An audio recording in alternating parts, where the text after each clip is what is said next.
दोस्तों स्टार्ट करते हैं इलेक्ट्रोमैग्नेटिक वेव। अब इसका ना शॉर्टकट में नाम होता है ईएम वेव, ठीक है ना। जहां पे ई का मतलब है इलेक्ट्रो, क्या बात है। अब यहां पर एम का मतलब क्या है, मैग्नेटिक। तो ये हो गया आपका इलेक्ट्रोमैग्नेटिक और ये है वेव।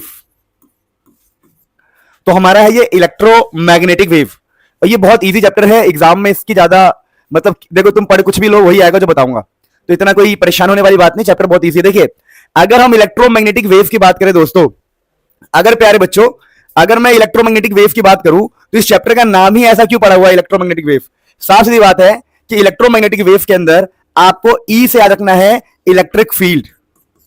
इलेक्ट्रिक फील्ड तो इलेक्ट्रोमैग्नेटिक वेव में इलेक्ट्रिक फील्ड होता है, ठीक है, बात समझ पा रहे हो।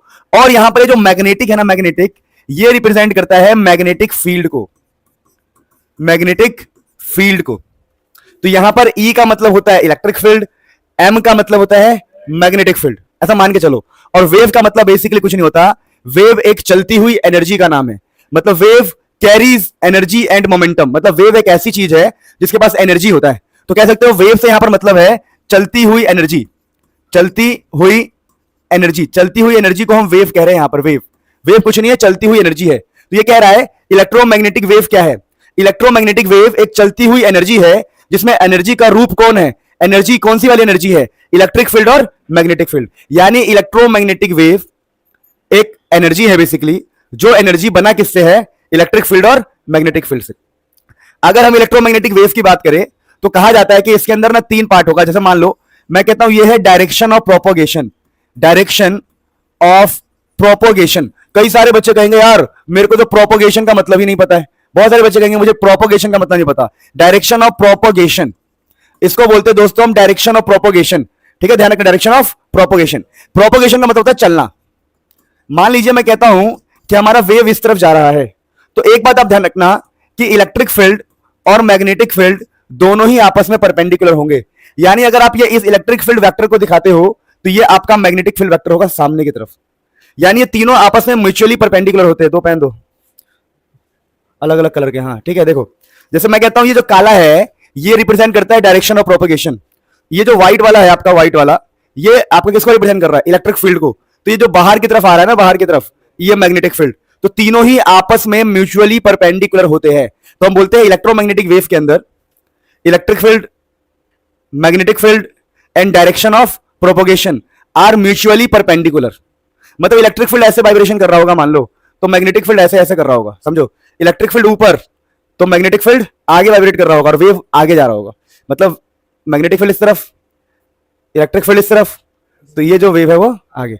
ये बड़ा फेमस है, बहुत सारे टीचर करते हैं। ये कैसे करते हैं थोड़ा करके दिखा देता हूं, ताकि कि अगर ये आपका इलेक्ट्रिक फील्ड है और ये आपका मैग्नेटिक फील्ड है तो वेव आगे जाएगा और ऐसे ऐसे होगा, ठीक है। तो ये थोड़ा डांस स्टेप लगता है पर ये बहुत फेमस है, बहुत सारे टीचर यूज करते हैं इसको समझाने के लिए कि ये इलेक्ट्रिक फील्ड, ये मैग्नेटिक फील्ड, ठीक है।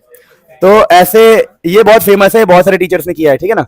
मतलब जितने भी टीचर्स है इस धरती पे वो सब ऐसे समझाते हैं अपने बच्चों को, इजी पड़ जाता है काफी। सो प्यारे बच्चों ये हमने इलेक्ट्रोमैग्नेटिक वेव के बारे में जाना। अब कुछ बातों को समझिएगा। क्या बातों को समझिएगा इलेक्ट्रोमैग्नेटिक वेव में, कि भाई यहां पर आप लोगों को कुछ बेसिक्स बातों पर ध्यान देना है जो इस चैप्टर में बार बार यूज होगा। बेसिक्स में मेरे कौन कौन से पॉइंट है जो मैं आपको मेंशन करना चाहता हूं।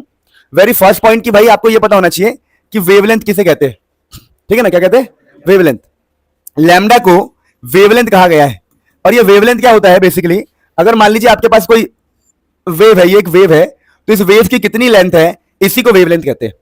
एक वेव है उसकी कितनी लेंथ है उसको वेवलेंथ कहते हैं। अच्छा इस वेव में यहां से यहां तक का जो टाइम होगा, टाइम यहां से यहां तक का जो टाइम होगा उसको कैपिटल टी कहते हैं, और जिसका मतलब होता है टाइम पीरियड। अब यहां पर टाइम पीरियड का सिंपल मतलब यह है कि आपने एक चक्कर पूरा काटा है, वन साइकिल का टाइम, वन साइकिल का टाइम, यह time of one cycle. Time period का मतलब है time of one cycle, one cycle का टाइम। मेरी बात समझे। फिर एक होता है फ्रीक्वेंसी, फ्रीक्वेंसी होता है वन बाई टाइम पीरियड, है ना। बड़ा सिंपल सिंपल सी बात है। अब फ्रीक्वेंसी का भी कुछ ना कुछ मतलब होता है दोस्तों। यहां पर फ्रीक्वेंसी का ना बड़ा सिंपल मतलब होता है, फ्रीक्वेंसी कहता है कि number of cycle, number of चक्कर, याद रख लो, नंबर ऑफ चक्कर इन पर यूनिट टाइम में, मैं सेकेंड में बोलूं, इन 1 सेकेंड, अगर ऐसा यूनिट में बात करें तो नंबर ऑफ चक्कर इन 1 सेकेंड, 1 सेकेंड में कितने चक्कर लग रहे हैं। जैसे मैंने कहा एक आदमी है, वो मतलब या मान लो तुम हो, मान लो मैं कहता हूं, एग्जांपल लेते भाई का, रोहन भाई, देखो यहां पर रोहन, समझिएगा, समझो समझो समझो, मान लो रोहन को कोई चीज पसंद है, कोई चीज बोला है मैंने, पहली बात तो रोहन को कोई चीज पसंद है, ये कोई चीज है जो रोहन को पसंद है, तो रोहन इसके चक्कर काटता रहता है, रोहन इसके चक्कर काटते रहता है। मान लो 1 सेकेंड में इसने 4 चक्कर काटे, 1 सेकेंड में 4 चक्कर काट दिए, तो हम बोलेंगे इसकी फ्रीक्वेंसी 4 है। फ्रीक्वेंसी क्या है? क्योंकि नंबर ऑफ चक्कर 1 सेकेंड में फ्रीक्वेंसी कहलाता है। ऐसी क्या चीज है जिसके चक्कर में आपने 4 चक्कर काटे 1 सेकेंड में? पता नहीं यार, बताओ। तो वेवलेंथ, टाइम, फ्रीक्वेंसी, इन 3 बातों को समझ लिया हमने दोस्तों, चुप हो जाएंगे प्लीज। अब देखिए ये तीनों ही चैप्टर में चलने वाले हैं, अब इन तीनों के बीच का रिलेशन भी जान लो। अच्छा, यहां से जो स्पीड होगी, स्पीड, इलेक्ट्रोमैग्नेटिक की स्पीड को आप v भी बोल सकते हो और c भी बोल सकते हैं। स्पीड के लिए आप सिंबल v यूज कर लो, c यूज कर लो, एक ही बात है, बट मैं आपको बोलता हूं c यूज करना। तो speed of electromagnetic wave is c। जो ये c है होता है 3 × 10⁸ मीटर पर सेकेंड। अगर मैं आपसे बोलूं कि मुझे, मेरे को एक रिलेशन देखना है, तो आप सब कहेंगे सर स्पीड ना, स्पीड डिस्टेंस अपॉन में टाइम होता है। बोलो मानते हो कि नहीं मानते हो? बचपन से पता है तुम्हें, स्पीड डिस्टेंस अपॉन टाइम। और दोस्तों जो यहां पर डिस्टेंस है, डिस्टेंस आपके एक वेवलेंथ के बराबर है, और जो आपका टाइम है वो कैपिटल टी है। कैपिटल टी है, क्या है? Capital T. तो दोस्तों यहां पर स्पीड हमारा c है, ये हमारा वेवलेंथ है, ये हमारा कैपिटल टी जो कि है 1/t। अब यहां पे 1/t क्या होता है पता आपको? c is equal to 1/t होता है फ्रीक्वेंसी। तो speed is equal to wavelength into frequency. ये बहुत ही इंपॉर्टेंट रिलेशन है इस चैप्टर को आगे ले जाने के लिए। तो जो भी हमने अभी तक पढ़ा है प्लीज उसे नोट कीजिए, फिर हम आगे बढ़ेंगे फटाफट। यानी इलेक्ट्रोमैग्नेटिक वेव कुछ भी नहीं है, इलेक्ट्रिक फील्ड मैग्नेटिक फील्ड से बनी हुई एक एनर्जी है जो चलती रहती है। मेरी बात समझो, और भी इसकी बातें करेंगे, आप नोट कीजिए दोस्तों, कोई टेंशन नहीं है। एक बार मेरे सारे बच्चे ऑल क्लियर लिख देंगे मुझे। देखिए चैप्टर को आगे बढ़ाते हैं, चैप्टर बहुत छोटा है, ऐसी कोई बात नहीं है। अब यहां पर दोस्तों आपको एक बात ध्यान रखनी है, छोटी सी साधारण सी बात है, प्लीज ध्यान दो इधर, कि अभी तक हमने जो भी बेसिक पढ़ा उसके आगे क्या है, छोटी सी बात। अगर हम इक्वेशन की बात करें, इक्वेशन ऑफ वेव, अगर दोस्तों हम इक्वेशन ऑफ वेव की बात करें तो हमारे पास ना ऐसे इक्वेशंस होते हैं। फॉर एग्जांपल मैंने कहा देखो y इज इक्वल टू, आप लोगों ने बच्चों ने पढ़ा हो ना पढ़ा हो, लेटेस्ट देखो समझो मेरी बात को, आप लोगों को याद होना चाहिए इक्वेशन वेव ऐसी थी बचपन में, x is equal to a cos omega t minus K X, याद है आपको? या फिर आपने ऐसे पढ़ा होगा y is equal to a cos, या साइन में पढ़ा होगा ऐसे, देखो बता रहा हूं, ये सब 11th क्लास में था, बता रहा हूं हल्का सा, a साइन के एक्स माइनस ओमेगा टी, के एक्स माइनस ओमेगा टी। जहां अगर आपको याद हो k का मतलब क्या था, k का मतलब होता है प्रोपोगेशन कांस्टेंट, प्रोपोगेशन कांस्टेंट। और जहां पर k का होता है मतलब 2 पाई बाई लैम्डा, पता है बात? तो आपको बताना चाहिए k का मतलब प्रोपोगेशन कांस्टेंट है। नहीं पता तो याद कर लो यार। देखो दो तरह की बातें हैं, आप कुछ नया पढ़ रहे हो, आप नया पढ़ रहे हो, आपको पीछे का नहीं आता, पुराना नहीं आता, या तो हार मान लो या सोचो जो मुझे नहीं आता उसको मैं एक पल के लिए याद करके आगे बढ़ूंगा। तो बेस्ट तरीका है कि अगर आपको नहीं आता आप इसको याद करके आगे बढ़ जाओ। रोने तो कोई फायदा नहीं होता भाई, जीवन में आगे ही बढ़ना पड़ता है किसी भी हाल में, कोई भी सिचुएशन हो। तो यहां पर दोस्तों क्या कहानी चल रहा है कि x is equal to a sine के एक्स माइनस ओमेगा टी है, जहां पर k का मतलब है प्रोपोगेशन कांस्टेंट और k का मतलब है 2 पाई बाई लैम्डा। हाँ अब मेरी बात सुनो, a का मतलब यहां पर होता है एम्पलीट्यूड, और एम्पलीट्यूड का मतलब होता है पीक वैल्यू। पीक वैल्यू समझते हो? पीक वैल्यू मतलब मैक्सिमम वैल्यू, समझाऊंगा अभी बात करो।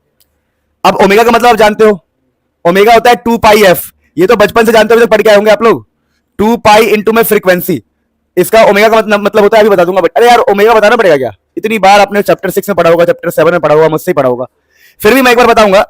तो यहां पर हम इक्वेशन ऑफ वेव की बातें कर रहे हैं, जहां x का मतलब आपको पता है डिस्प्लेसमेंट होता है। x का मतलब क्या होता है? डिस्प्लेसमेंट। a साइन के एक्स माइनस ओमेगा टी, बचपन में पढ़ा था। इलेक्ट्रोमैग्नेटिक वेव में हम इलेक्ट्रिक फील्ड के लिए लिख सकते हैं, इलेक्ट्रिक फील्ड के लिए, लाइक मुझे इलेक्ट्रिक फील्ड के लिए लिखना है तो E रहेगा, हम लिख सकते हैं यहां पर E नॉट, क्या लिख सकते हैं? E for electric field.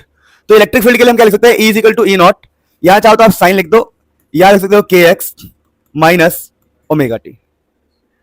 अब यहां पर बातों को समझना, कुछ कुछ बातें।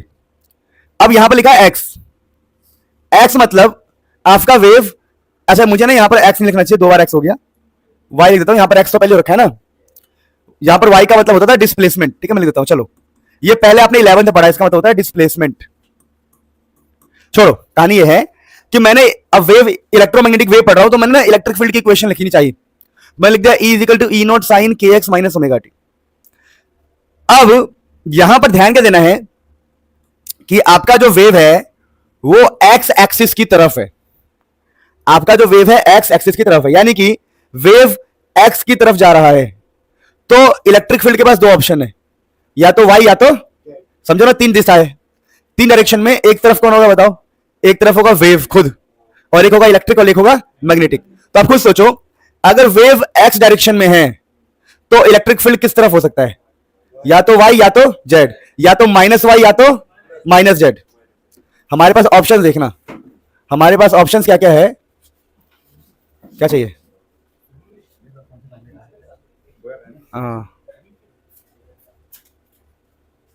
एंटी नॉइज कैंसिलेशन, ठीक है, ये लेके आना है, नॉइज कैंसिलेशन वाला। सुनो कहानी है, ध्यान दो, यानी इसके पास क्या क्या ऑप्शन रह जाते हैं ट्रेवल करने के लिए। अगर आपका वेव ही एक्स में जा रहा है बच्चों, तो इलेक्ट्रिक फील्ड या तो वाई में होगा या माइनस वाई में होगा, ये जेड में होगा या तो माइनस जेड में, तो ये दिमाग लगाना है। तो ये जो एक्स है वो आपको बताएगा कि वेव किस तरफ जा रहा है। एक और छोटी सी बात, अगर यहां माइनस और यहां प्लस है, अगर दोनों का साइन अलग है, ये माइनस और यहां पर प्लस है, दिख नहीं रहा पर है, तो वेव पॉजिटिव एक्स की तरफ जाएगा, पॉजिटिव एक्स की तरफ। मतलब अगर ब्रैकेट के अंदर दोनों का साइन अलग है तो वेव आगे जाता है, लेकिन अगर मैं यहां भी प्लस लगा दूं तो इन दोनों का साइन क्या हो जाएगा, सेम, और जब भी ब्रैकेट के अंदर दोनों साइन सेम हो, वेव आपका अपोजिट हो जाएगा, क्या हो जाएगा। यानी मैं आपको लिखवाने की बात करूं तो मैं बता देता हूं, क्या बता रहा हूं, अगर ब्रैकेट के अंदर अपोजिट साइन है, सुनना ध्यान से दोस्तों, अगर ब्रैकेट के अंदर दोस्तों अपोजिट साइन है, आपका जो वेव है आगे जाएगा, कहां जाएगा, आगे, आगे मतलब आगे। अगर सेम साइन हो जाए ब्रैकेट के अंदर, सेम साइन, आपका जो वेव है कहां जाएगा, पीछे जाएगा, वेव कहां जाएगा, पीछे। तो ये बात ध्यान रखना। तो हमने क्या जाना कि भाई इलेक्ट्रिक फील्ड की इक्वेशन ऐसे लिख सकते हैं। अब इस वाले में आप देखोगे तो आपका जो वेव है वो प्लस एक्स की तरफ जा रहा है, आगे मतलब पॉजिटिव एक्स की तरफ। क्यों, क्योंकि साइन क्या बताओ, अपोजिट, अपोजिट साइन की तरफ से वेव आगे जा रहा है, यानी वेव प्लस एक्स में है, तो इलेक्ट्रिक फील्ड या तो प्लस वाई में होगा या प्लस जेड में होगा, माइनस जेड में भी हो सकता है, ऐसी कोई बात नहीं है, मतलब परपेंडिकुलर होना चाहिए। अरे परपेंडिकुलर कैसे कैसे पॉसिबल है, मैंने कहा, पेन देना एक मिनट, कहां डिटेल में आ गया, मैं मूर्ख हूं, अभी ये तो डिटेल में समझाना नहीं था, चैप्टर फिर 2 पार्ट में खत्म होगा। देखो ये हमारा, अभी हमारा इलेक्ट्रिक फील्ड इस तरफ है, ओ सॉरी एक्स मतलब वेव, समझे, डायरेक्शन ऑफ प्रोपोगेशन किस तरफ है, एक्स, तो या तो ये होगा इलेक्ट्रिक फील्ड या तो ये होगा इलेक्ट्रिक फील्ड, परपेंडिकुलर है ना, वही मैं समझा रहा हूं। लो आप इसे नोट करो, फिर हम आगे बढ़ते, नोट करो फिर आगे बढ़ते। हाँ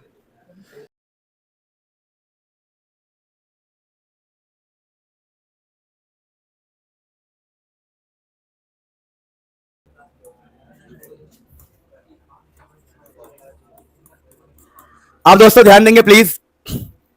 अब कहानी ये है कि अभी हमने क्या सीखा कि भाई ऐसे इक्वेशन लिख सकते हैं। मान लो मैं मैग्नेटिक फील्ड का इक्वेशन लिखता हूं, B इज इक्वल टू, यहां पर हो जाएगा B naught sine omega T या K x minus omega T, कोई फर्क नहीं पड़ता, के एक्स माइनस ओमेगा टी।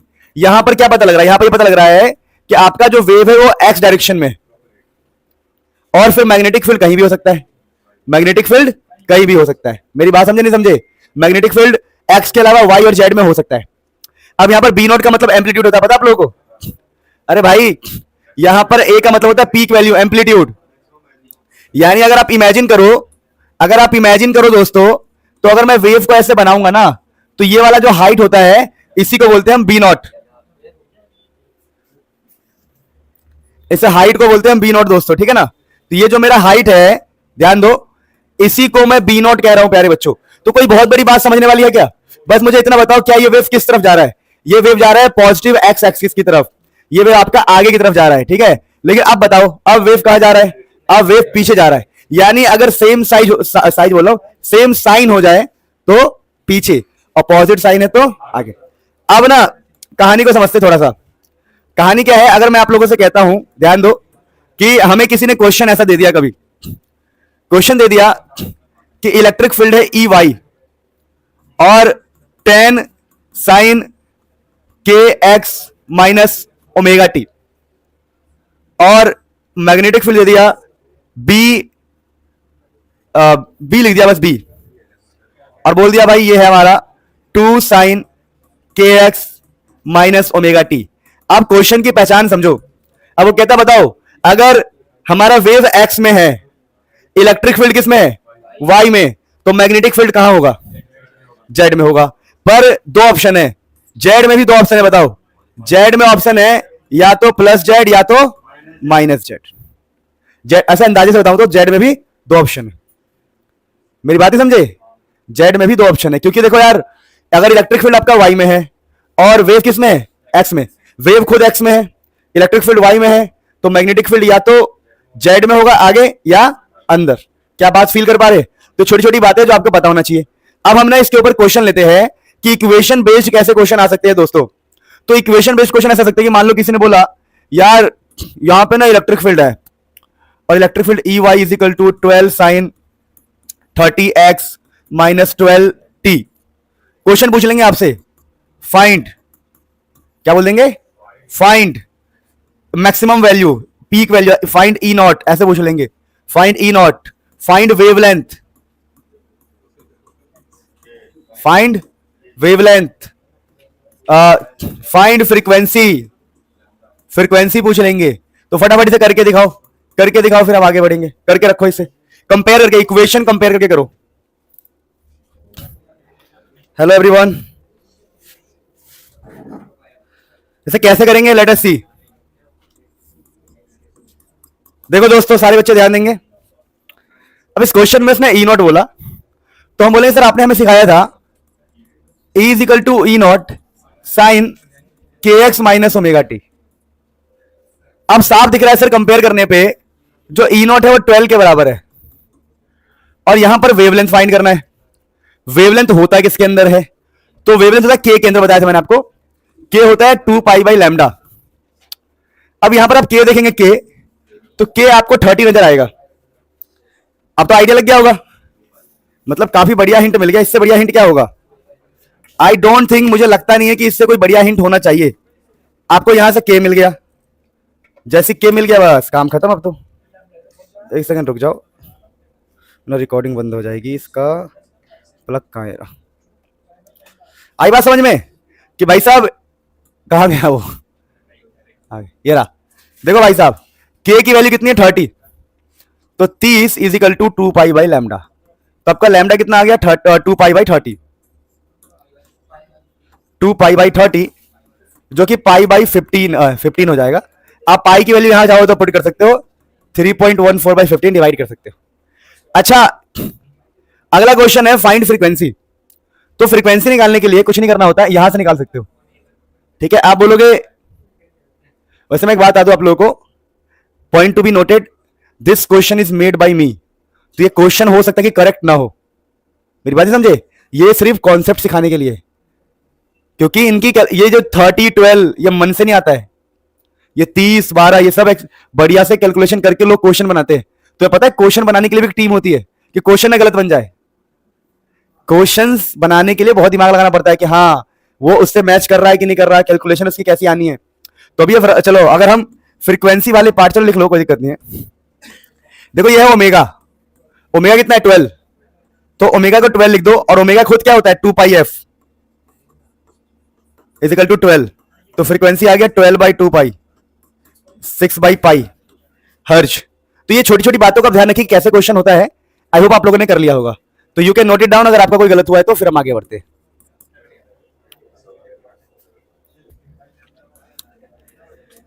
अब दोस्तों स्टार्ट करते हैं, सुनो टॉपिक। देखो हमने अभी छोटी मोटी बातें जानी। हमने जाना वेव का इक्वेशन में किस चीज का क्या मतलब है, वेव आगे कब जाएगा, वेव पीछे कब जाएगा। अब कहानी क्या है, कहानी छोटा सा रिलेशन है, काफी इंपॉर्टेंट रिलेशन है। देखो सी का मतलब क्या होता है, दोस्त नहीं, सी का मतलब दोस्त नहीं होता। सी का मतलब होता है दोस्तों ई नॉट बाई बी नॉट। अब ये ई नॉट क्या है, बी नॉट क्या है तुम्हें पता है, जिसको नहीं पता है यहीं पर हाँ यहीं पे पटक देंगे, ऐसा बोलने वाला था मैं, समझे। तो यहां पर दोस्तों सी का मतलब E naught by B naught. अब ई नॉट का मतलब होता है आपका एम्पलीट्यूड, इलेक्ट्रिक फील्ड का peak value amplitude. B naught का मतलब होता है मैग्नेटिक फील्ड का एम्पलीट्यूड। अब यहां पर आप ध्यान दीजिए कि अगर मैं ई नॉट निकालू तो ई नॉट की वैल्यू क्या है ये बताओ, सी बी नॉट। तब देखो तो बी सी ई बन गया, ये तो नहीं देख रहे हो आप, देखो ना जैसे बी सी डी होना चाहिए पर ई हो गया, कोई बात नहीं। चलो तो यहां पर सी बी नॉट, इससे क्या पता लगता है, इससे पता लगता है ये जो रिलेशन है हमें क्या समझा रहा है, ये रिलेशन हमें ये समझा रहा है कि जो ई नॉट होता है वो होता है सी इंटू बी नॉट।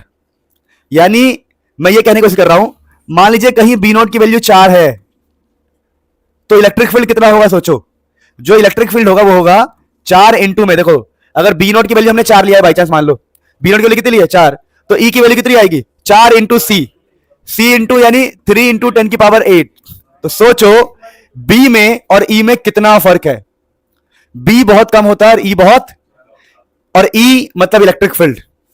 आप ध्यान रखना इलेक्ट्रोमैग्नेटिक वेव में इलेक्ट्रिक फील्ड का हिस्सा बहुत ज्यादा होता है, मेरी बात समझे।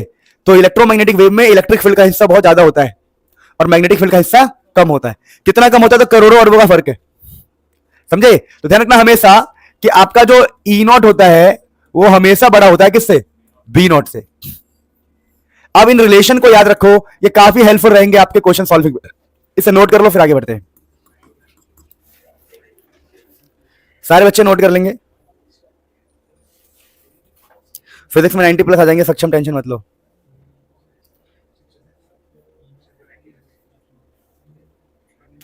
दोस्तों अब अगला इसके ऊपर क्वेश्चन कैसा बन सकता है अगर हम सोचे तो, ध्यान दीजिए।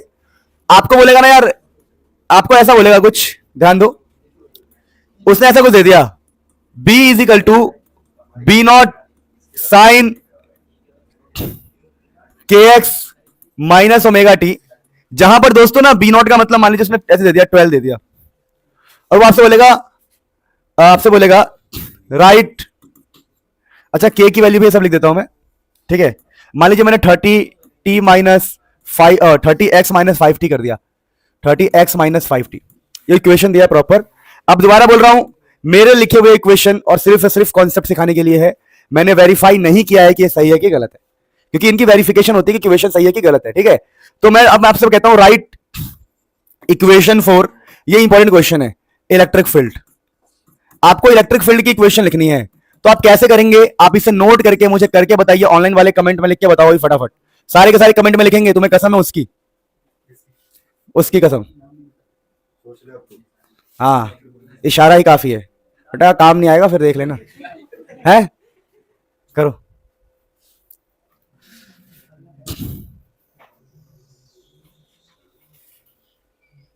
भाई सिलेबस कंप्लीट करके कहां रखोगे तुम, ये लड़का कह रहा है इस महीने सिलेबस खत्म कर दो, खत्म करके कौन सी जगह पे रखोगे बता दो मुझे, सिलेबस को खत्म करके वरुण भाई कहां पे रखोगे ये बताओ, बता सकते हो। सिलेबस सीखना है, खत्म नहीं करना है। मैं चाहूं तो ये क्वेश्चन ना कराऊं, मैं चाहूं तो ये बकवास ना करूं, ये सब नहीं है उसमें, ये क्वेश्चन तो नहीं है करवाने की जरूरत है, करवा रहा हूं ना क्योंकि आ सकता है, कॉम्पिटेंसी बेस्ड माहौल हो गया है। सीखो, सिलेबस खत्म नहीं करना है, सिलेबस सीखना है, और याद रखना learning is a long process. क्या पूछ रहा है भाई, कॉम्पिटेंसी बेस्ड मतलब जिसका एमसीक्यू ये सब लेवल थोड़ा अच्छा होता है, थोड़ा कॉम्पिटिशन बेस्ड वाले। अरे क्या फर्क पड़ता है, तुम में से किसने पूछा है, अरे मेरे बीबी का नाम पूछा है क्या, जो शर्मा रहे हो इतना, डर ऐसे जैसे मेरी बीबी का नाम पूछ लिया, और अरे अरे कैसे, तो भैया कितने,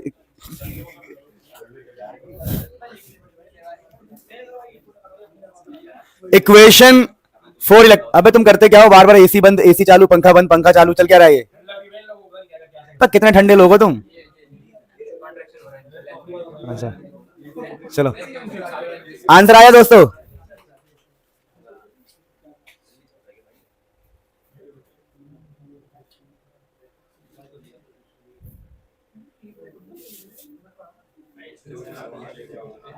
मैं बिहार से हूं, अर्पित सिंह। अर्पित सिंह, हमें इक्वेशन लिखना है, इक्वेशन। आरती श्रीवास्तवा सही है बेटा।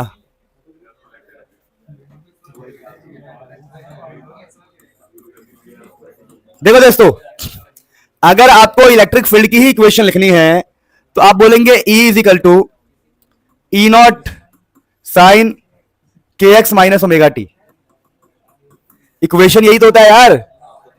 अब आपको ना ये बात पता होनी चाहिए कि अभी हम E को तो E छोड़ देंगे। E नॉट की जगह पर हम क्या लिखते हैं बताओ? E नॉट की जगह पर होता है सी बी नॉट, याद हो तो आपको। तो E नॉट आप निकाल लो कहीं से। E नॉट कैसे निकालोगे?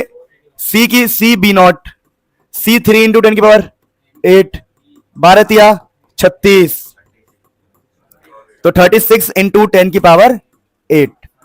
K की जगह यहां से उठा लो 50। तो ऐसे आप इक्वेशन को अंजाम देते हो। क्या बोला? ऐसे आप इक्वेशन को अंजाम देते हो। तो छोटी मोटी बातें समझ में आती है, आप इसे नोट कीजिए दोस्तों, फिर हम इस टॉपिक को थोड़ा और आगे बढ़ाएंगे चीजों को।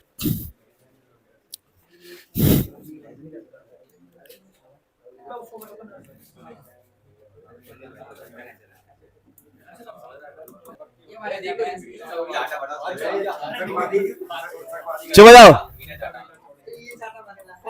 बेटा, अगर बात करना नहीं छोड़ोगे तो सच में मीठा मीठा दर्द दे दूंगा किसी को, और देख लो अपने हिसाब से। चलो बताओ। सो कहानी यह है कि अपने पास एक टॉपिक है, अभी और भी चीजें पढ़नी है, पर एक टॉपिक मैंने लिया है इलेक्ट्रोमैग्नेटिक स्पेक्ट्रम। ठीक है, टॉपिक का नाम है electromagnetic spectrum. Spectrum, electro magnetic spectrum. देखिए, स्पेक्ट्रम का मतलब क्या होता है? कलेक्शन। स्पेक्ट्रम का मतलब होता है अरेंजमेंट, या फिर कह सकते हो कलेक्शन। क्या है ये? स्पेक्ट्रम वर्ड का मतलब होता है कलेक्शन। जब हमने इलेक्ट्रोमैग्नेटिक वेव के बारे में जाना तो हमने सभी जितने भी इलेक्ट्रोमैग्नेटिक वेव है, जैसे हम कहते हैं भैया हमने बिल्ली के बारे में जाना। किसके बारे में? तो हमने बिल्ली की अलग अलग प्रजाति के बारे में जाना ना, कि ये काली बिल्ली है, व्हाइट बिल्ली। तो वैसे इलेक्ट्रोमैग्नेटिक स्पेक्ट्रम में हम जितने भी इलेक्ट्रोमैग्नेटिक वेव्स है उनको कलेक्शन करते हैं। फॉर एग्जांपल देखो, आप लोगों ने इंफ्रारेड सुना होगा, तो इंफ्रारेड भी इलेक्ट्रोमैग्नेटिक वेव है। आपने सनलाइट सुना है, विजिबल लाइट, यूवी रेडिएशन, ये सारे ना, ये यूवी रेडिएशन, आपके माइक्रोवेव, रेडियो वेव सुना आपने? रेडियो वेव, ये सारे के सारे ही इलेक्ट्रोमैग्नेटिक वेव के हिस्से। मतलब मैं ये कह रहा हूं कि देखिए, इलेक्ट्रोमैग्नेटिक वेव क्या है? इलेक्ट्रोमैग्नेटिक वेव एक ऐसी चीज है जिसमें इलेक्ट्रिक फील्ड होता है और मैग्नेटिक फील्ड होता है। तो हम लोगों ने इनको देखा, तो इनके अंदर भी इलेक्ट्रिक फील्ड है और क्या है? Magnetic field. मतलब इलेक्ट्रोमैग्नेटिक वेव की डेफिनेशन क्या है? जिसके अंदर भी इलेक्ट्रिक फील्ड हो और मैग्नेटिक फील्ड हो, और वही परपेंडिकुलर वाला सिस्टम। तो इनके अंदर भी इलेक्ट्रिक फील्ड मिला, और क्या मिला हमें? सबके अंदर। तो हमने कह दिया भैया यह है इलेक्ट्रोमैग्नेटिक का ग्रुप, इलेक्ट्रोमैग्नेटिक का स्पेक्ट्रम है। स्पेक्ट्रम मतलब इसके अंदर सारे इलेक्ट्रोमैग्नेटिक वेव, यानी सारे इलेक्ट्रिक फील्ड और मैग्नेटिक फील्ड वाले को इकट्ठा कर दिया है। तो देखो ऐसे चल रहा है, लॉन्ग रेडियो वेव, फिर am, FM, microwave, infrared, UV है विजिबल रीजन, विजिबल जो हमें दिखाई देता है, ये सारे हमें दिखाई देते हैं, रेड, ब्लू, ग्रीन। यानी कि आपका रेड लाइट भी इलेक्ट्रोमैग्नेटिक वेव, आपका ब्लू लाइट भी इलेक्ट्रोमैग्नेटिक वेव। यानी रेड लाइट के अंदर भी इलेक्ट्रिक फील्ड और मैग्नेटिक फील्ड है, ब्लू लाइट के अंदर भी इलेक्ट्रिक फील्ड। और कोई भी लाइट ले लो या कुछ भी ले लो, जितनी भी रेडिएशन है, जितनी भी रेडिएशन है धरती पे, उन सब रेडिएशन के अंदर या जितनी भी चीजें आपको दिखाई दे रही है आसपास, उन सब के अंदर इलेक्ट्रिक फील्ड और मैग्नेटिक फील्ड। आपके हीट वेव के अंदर भी इलेक्ट्रिक फील्ड मैग्नेटिक फील्ड होता है। मेरी बात समझे? तो जितने भी इलेक्ट्रिक फील्ड और मैग्नेटिक फील्ड है, उन सबको इकट्ठा करके लिखना कहलाता है इलेक्ट्रोमैग्नेटिक स्पेक्ट्रम। यानी लॉन्ग रेडियो वेव में भी इलेक्ट्रिक फील्ड और मैग्नेटिक फील्ड होगा। अब हमने अरेंज कैसे किया देखोगे, तो ऊपर में इनकी फ्रीक्वेंसी बढ़ रही है। क्या बढ़ रही है? ऊपर फ्रीक्वेंसी। इस तरफ आने पर फ्रीक्वेंसी बढ़ेगा, पर इस तरफ जाओगे तो आपका वेवलेंथ घटेगा। वेवलेंथ घटेगा बेटा, बढ़ रहा है, सॉरी। यहां फ्रीक्वेंसी बढ़ रहा है, तो यहां एक मिनट, फ्रीक्वेंसी है ना ऊपर, हाँ, इसका फ्रीक्वेंसी बढ़ रहा है। सॉरी, ध्यान दो, मेरी बात सुनो ध्यान से। ऊपर ना हमने अरेंज किया है इंक्रीजिंग फ्रीक्वेंसी में, तो यहां पर हमें अरेंज करना पड़ेगा डिक्रीजिंग फ्रीक्वेंसी में। अगर इधर आने से फ्रीक्वेंसी बढ़ेगा तो वेवलेंथ घटेगा। क्यों? क्योंकि अभी आपने पढ़ा है, क्या पढ़ा है आपने? अभी पढ़ा है c is equal to frequency into wavelength. तो फ्रीक्वेंसी इज इक्वल टू क्या? सी अपॉन में वेवलेंथ। अगर आपका फ्रीक्वेंसी बढ़ा है तो वेवलेंथ घटेगा। तो इस तरफ फ्रीक्वेंसी बढ़ रहा है तो वेवलेंथ घटेगा, वेवलेंथ घटेगा। क्या बात को समझ पा रहे हैं? तो ये जो अरेंजमेंट है, arrangement of increasing frequency and decreasing wavelength, इसी को बोलते हैं इलेक्ट्रोमैग्नेटिक स्पेक्ट्रम। ये हमारे विजिबल होता है। अब आपको ये चीजें याद रखनी पड़ती है कि देखो हमारा जो लॉन्ग रेडियो वेव है वो कितना से कितना उसका वेवलेंथ है, ये सब याद रखना पड़ता है। एनसीईआरटी से याद करने के लिए बता दूंगा क्या याद करना है। फिलहाल कहानी क्या है, हमें एक और बात समझनी है इस पैटर्न से। आप बताओ सबसे ज्यादा खतरनाक कौन सा होगा? Gamma rays. सबसे ज्यादा खतरनाक इसलिए होगा क्योंकि इसकी फ्रीक्वेंसी बहुत ज्यादा है। फ्रीक्वेंसी ज्यादा होने का मतलब है कि नंबर ऑफ चक्कर ज्यादा होगा। नंबर ऑफ चक्कर समझते हो? जैसे मान लो किसी के बंदे के हाथ में चाकू दिया मैंने, और मैंने चलो रहने दो, मैंने जैसे मैं कहता हूं मैं ये कह रहा मेरा नाम मतलब मोहित नहीं। मान लो मैं कहता हूं चलो मान लो, अरे पुष्पा भाई देते, पुष्पा भाई को आज झुका देते हैं, ठीक है? पुष्पा भाई झुकाते हैं। तो कहानी कहानी ये है कि मैं कहता हूं मान लो पुष्पा भाई एकदम बढ़िया सेटल्ड है, बहुत बढ़िया साइंस लेके शादी ब्याह हो गया, सब बढ़िया। अब शिकायतें आ रही है, छोड़ो। कहानी ये है कि अगर आपकी फ्रीक्वेंसी ज्यादा है, फ्रीक्वेंसी ज्यादा है तो आपकी एनर्जी भी क्या होगी? ज्यादा। फ्रीक्वेंसी ज्यादा होने से एनर्जी ज्यादा होगी। कि देखो गामा रेस बहुत खतरनाक होता है, यानी अगर फ्रीक्वेंसी ज्यादा है तो एनर्जी ज्यादा होगा, और उस टाइम पर वेवलेंथ क्या होगा? कम। तो हमने एक फॉर्मूला बनाया E is equal to H into F, पढ़ा होगा आप लोगों ने, जहां एफ का मतलब होता है फ्रीक्वेंसी और एच का मतलब होता है प्लैंक्स कांस्टेंट। प्लैंक्स कांस्टेंट जो कि होता है 6.626 10 की पावर -34। और ई का मतलब क्या होता है? एनर्जी। ये फॉर्मूला हमें ये बताता है कि एनर्जी जो होता है वो फ्रीक्वेंसी के डायरेक्टली प्रोपोर्शनल होता है। ज्यादा फ्रीक्वेंसी ज्यादा एनर्जी। और अभी आपने पीछे पढ़ा है, क्या पढ़ा है कि फ्रीक्वेंसी पता क्या होता है? सी बाई लैम्डा। आपने फ्रीक्वेंसी का फॉर्मूला पढ़ा है सी बाई लैम्डा? नहीं पता होगा ना? ये पेन देख रहे हो? ये रहा पेन, पता है सिर्फ। सुनो यहां देखो ध्यान से, ये फॉर्मूला कहता है अगर वेवलेंथ ज्यादा होगा तो एनर्जी कम होगा। देखो क्योंकि यहां पर इनवर्स है, वेवलेंथ अगर ज्यादा होगा तो एनर्जी कम होगा दोस्तों। यानी फ्रीक्वेंसी ज्यादा एनर्जी ज्यादा, वेवलेंथ ज्यादा एनर्जी कम। अगर मैं ऐसे बोलूं आपसे कि अगर मेरा वेवलेंथ कम है, वेवलेंथ कम है तो एनर्जी क्या होगा? ज्यादा। यानी हाई फ्रीक्वेंसी हाई एनर्जी, लो वेवलेंथ हाई एनर्जी। तो ये डायग्राम यही तो बता रहा है, हाई फ्रीक्वेंसी गामा रेस की एनर्जी बहुत ज्यादा होती है और लो वेवलेंथ तब एनर्जी क्या है? ज्यादा। तो कहानी समझे आप मेरी बात को कि मेनली आपको याद रखना है दो फॉर्मूले, वेवलेंथ ज्यादा होगी एनर्जी कम होगी, फ्रीक्वेंसी ज्यादा होगी तो एनर्जी ज्यादा होगी। ठीक है? तो आपके जो एटम बॉम्ब है, परमाणु बॉम्ब है, उनमें यही तो निकलते हैं गामा रेस। ठीक है ना? गामा रेस निकलता है उससे, और गामा रेस की फ्रीक्वेंसी इतनी ज्यादा है, छह छह छह छह कर देगा। मेरी बात ही समझे? एकदम बहुत एनर्जी ज्यादा होती है इसकी गामा रेस। तो ये आप नोट कीजिए एक बार इलेक्ट्रोमैग्नेटिक स्पेक्ट्रम को, इन कहानियों को नोट कीजिए, फिर हम आगे बढ़ते दोस्तों। और जो बच्चे मेरे ऑनलाइन में पढ़ रहे हैं प्लीज प्लीज अभी कमेंट करके बताओ ऑल क्लियर और नॉट क्लियर है कि नहीं, कमेंट करो अभी।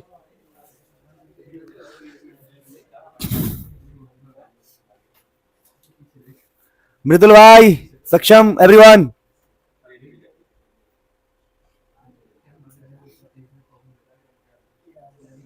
टेस्ट अपलोडेड है बेटा सादाब, आप चेक करो क्यूज सेक्शन में, क्यूज में टेस्ट आपको क्यूज में सेक्शन में मिलेंगे, क्यूज या जो भी होता।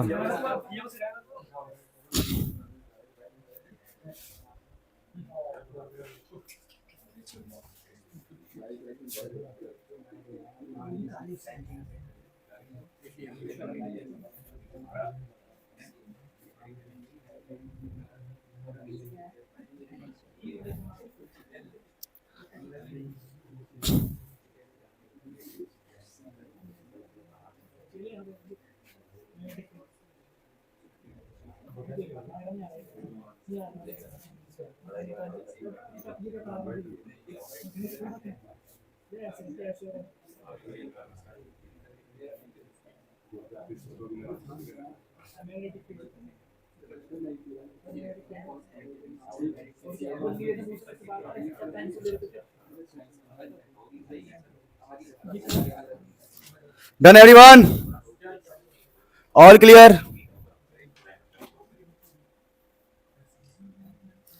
देखिए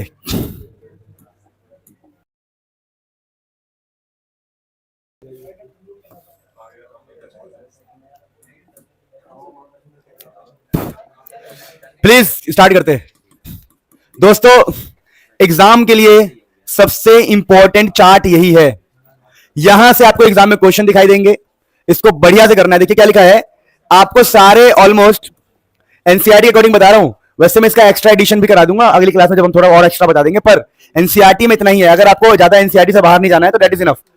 एनसीईआरटी कहता है कि यहां पर जितने भी टाइप्स के हमने इलेक्ट्रोमैग्नेटिक वेव है वो लिख दिए, उनके वेवलेंथ रेंज के बारे में भी हमने बता दिया है कि वेवलेंथ इतना से इतना होता है, इतना से इतना होता है, और वो कहां से प्रोड्यूस होते हैं ये भी हमने बता दिया है। ये प्रोड्यूस ऐसे होगा, ये ऐसे होगा, जैसे ये लिखा है radio wave acceleration of acceleration of electron, जब इलेक्ट्रॉन एक्सेलरेट हो जाए, डी एक्सेलरेट हो जाए। ये कह रहा है कि क्लाइस्ट्रॉन वाल्व और मैग्नेट्रॉन वाल्व ये डिवाइस है, ठीक है। तो ये तो याद करने वाली बात है ना, याद करना है वो कहां से प्रोड्यूस हुआ है। जैसे कि हम कहते हैं लाइट वेव कैसे प्रोड्यूस होता है, तो electrons in atom emit light, they move from one energy level to another. पता है ना आप लोगों को लाइट कैसे आता है, जब इलेक्ट्रॉन एक एनर्जी लेवल से दूसरे पे आ जाता है। ये मतलब वही कह रहा हूं, मतलब ये आपको याद ही करना पड़ेगा, ये कुछ जादू नहीं कर सकते। तो आपको टाइप याद रखना है, वेवलेंथ का रेंज याद रखना है, वो प्रोड्यूस कहां से हो रहा है और डिटेक्ट कहां से हो रहा है, डिटेक्ट। और मैं आपको बता दूं कि एनसीईआरटी ने लिखे इतने हैं पर क्वेश्चन इससे बाहर से भी आता है। तो मैं आपको अभी आपके उसमें ग्रुप में आपके अपडेट कर दूंगा कि आपको कौन से लिखने हैं। मेरे पास लिखा हुआ पहले से पढ़ा हुआ है, मतलब यूजेस बता रहा हूं, यूजेस डिटेक्शन हो गया, और यूजेस क्या बोला मैंने, इनके यूजेस का एक चार्ट दूंगा, चार्ट अभी ग्रुप में, और उसमें अपडेट कर दूंगा ऐप के अंदर अभी तुम्हारे जाते ही। वो वाला मैं तो कहता हूं ये भी मत लिखो, जो मैंने चार्ट बनाया हुआ है जो अभी भेज दूंगा उसको लिख लेना। फिर इस चैप्टर में अब हमें रह गया डिस्प्लेसमेंट करंट, प्रेशर का फॉर्मूला, इंटेंसिटी का फॉर्मूला, 3 चीज बस, चैप्टर खत्म, ठीक है। सो इसे कल ही करेंगे, कल नहीं मतलब अगली जब भी हम क्लास लेंगे, कल तो हम रे ऑप्टिक्स स्टार्ट करेंगे इसका, ठीक है।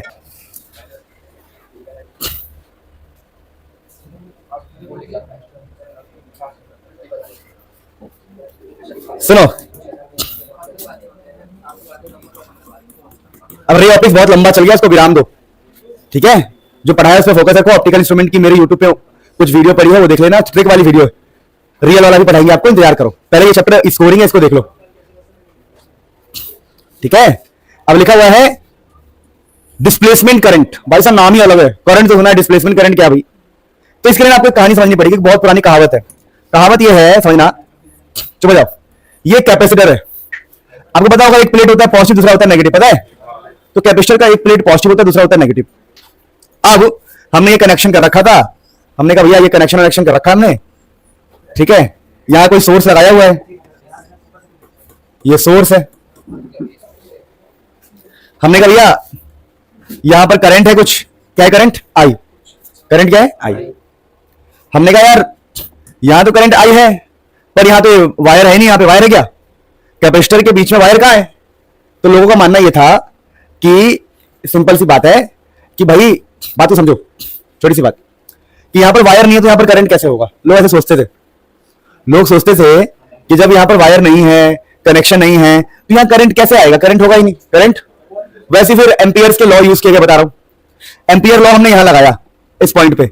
एम्पियर लॉ कहते हैं कि आप ऐसे करो, क्या करो, वो कहते हैं B dot dl, Ampere circuit law याद है आपको, B dot dl is equal to mu naught आई।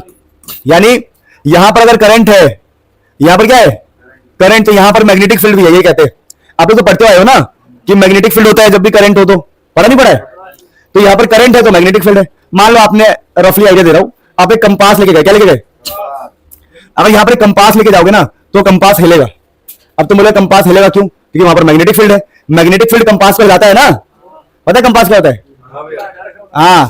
तो यहां पर ये कंपास हिल रहा है, मतलब यहां पर मैग्नेटिक फील्ड है क्या, यहां पर, और यहां पर करंट है। क्या यहां पर आपको लगता है कि करंट है, आप बोलोगे कि नहीं सर, यहां पर एम्पियर लॉ लगाते चलो, मैंने कहा एम्पियर लॉ लगा लेते रफली। तो एम्पियर लॉ कहता है B dot dl is equal to mu naught I. अब तुम बोलोगे अरे मास्टर क्या बात कर रहे हो, यहां तो कोई करंट ही ना है, यहां कोई करंट, अरे वायर दिख रहा तुम्हें, दिख रहा वायर, तो यहां पर करंट नहीं है, करंट नहीं है तो मैग्नेटिक फील्ड भी क्या होगा, जीरो। तो लॉजिकली और एम्पियर साहब के लॉ के हिसाब से यहां पर मैग्नेटिक फील्ड क्या होना चाहिए, जीरो। देखो यहां करंट है तो मैग्नेटिक फील्ड है, करंट है तो मैग्नेटिक फील्ड और कंपास हिल रहा है। अब हमारा ये फॉर्मूला कहता है कि भैया जहां पे करंट नहीं है वहां पर मैग्नेटिक फील्ड नहीं होगा। लेकिन मैं आपको रफ आइडिया देता हूं, अगर तुम यहां पर कंपास लेके जाओगे तो ये कंपास हिलेगा। तुम कह रहे हो सर करंट नहीं है तो मैग्नेटिक फील्ड नहीं है, अब मैग्नेटिक फील्ड नहीं है तो ये कंपास कैसे हिल रहा है, क्या क्या इलॉजिकल बातें करते हो। तो कहानी यह है कि ये वाले को बोला हमने, ये इतना बढ़िया, ऐसा कर सकते हो कि भैया यहां पर ना लॉ में गड़बड़ निकल जाएगा। लॉ के हिसाब से अगर करंट है तो मैग्नेटिक फील्ड होगा, और हम कह रहे हैं कि भैया समझो, मतलब लॉ में गड़बड़ी हमें दिखाई देने लग जाएगी, ऐसा लग रहा है हमें। सोचिए दोबारा देखो, दोबारा दोबारा समझा, यहां पे करंट है, हाँ, मैग्नेटिक फील्ड है, हाँ, कंपास हिला, हाँ, फॉर्मूला वैलिड है, हाँ, यहां आ गए, हमने कहा फॉर्मूला वैलिड है, हाँ, तो करंट जीरो होने पर मैग्नेटिक फील्ड जीरो है, हाँ, पर मैग्नेटिक फील्ड जीरो नहीं है। करंट जीरो होने पर मैग्नेटिक फील्ड क्या होना चाहिए, तब लोगों को समझ में आया कि अगर यहां पर मैग्नेटिक फील्ड जीरो नहीं है तो पक्का कोई ना कोई करंट होगा, पक्का कोई ना कोई करंट होगा, और वो करंट इस वायर के करंट से अलग होगा। वायर जैसा करंट नहीं हो सकता, समझे, वायर जैसा करंट, क्योंकि वहां पर वायर ही नहीं है। अच्छा वायर है ही नहीं तो वायर जैसा करंट कैसे होगा। तो लोग कॉन्सेप्ट लेके आए डिस्प्लेसमेंट करंट का। तो हमारा जो टॉपिक है वो, सर बहुत नॉइस आ रहा है पीछे से,